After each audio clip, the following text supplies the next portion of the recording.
अकबर के दरबार में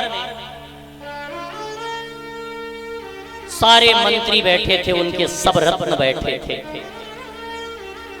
उन रत्नों में एक रत्न थे बीरबल। बीरबल ने हमेशा अकबर को उचित सलाह दी, लेकिन एक दिन अकबर ने कहा बीरबल से कि बीरबल, एक बात बताओ,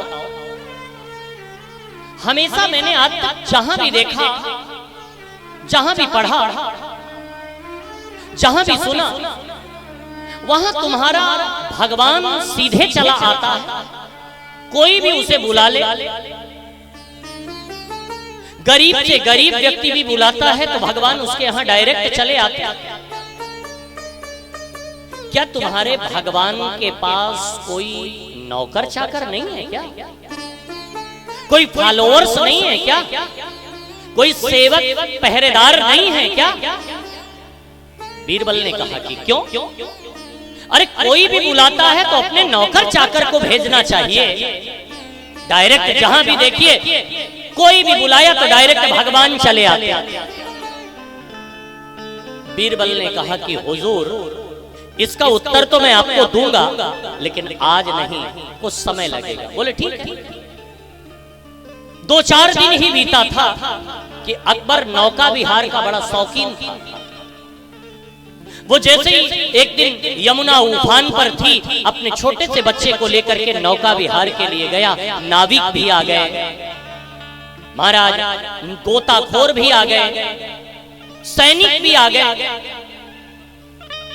बीरबल ने बड़ा सुंदर एक मोम का पुतला बनाया, एकदम अकबर के बच्चे की तरह, सेम टू सेम, और लेकर के पहुंच गए। उसी नाव पर बैठ गए जिस पर अकबर और उनका छोटा सा बच्चा बैठा था। और जैसे ही नौका लेकर के बीच यमुना जी में पहुंचा नाविक, तो बीरबल ने क्या किया, जो अकबर का छोटा सा बच्चा था, उस बच्चे को नाव के बीच वाले पार्ट में डाला और मोम का पुतला सीधे यमुना जी में फेंक दिया।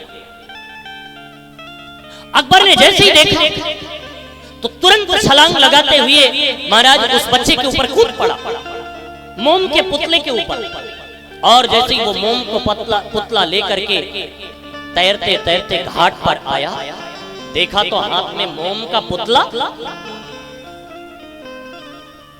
आंखें लाल।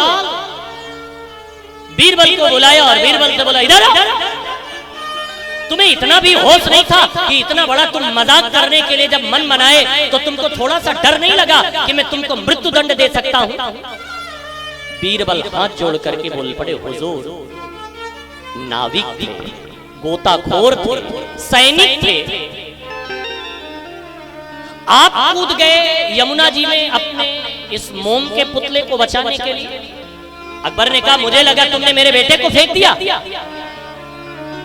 अच्छा मान लीजिए हुजूर आपका बेटा ही होता तो नाविक बचाते, गोताखोर बचाते, सैनिक बचाते, आप क्यों कूद गए? अकबर ने कहा कि बीरबल, तुम पागल हो? बोले क्यों? अगर कदाचित इस बच्चे को बचाने में जरा सा लापरवाही करते ये नाविक, गोताखोर, सैनिक, तो इसके मरने के बाद जितना कष्ट मुझे होता, इन गोताखोरों को न होता, नाविकों को न होता, सैनिकों को न होता।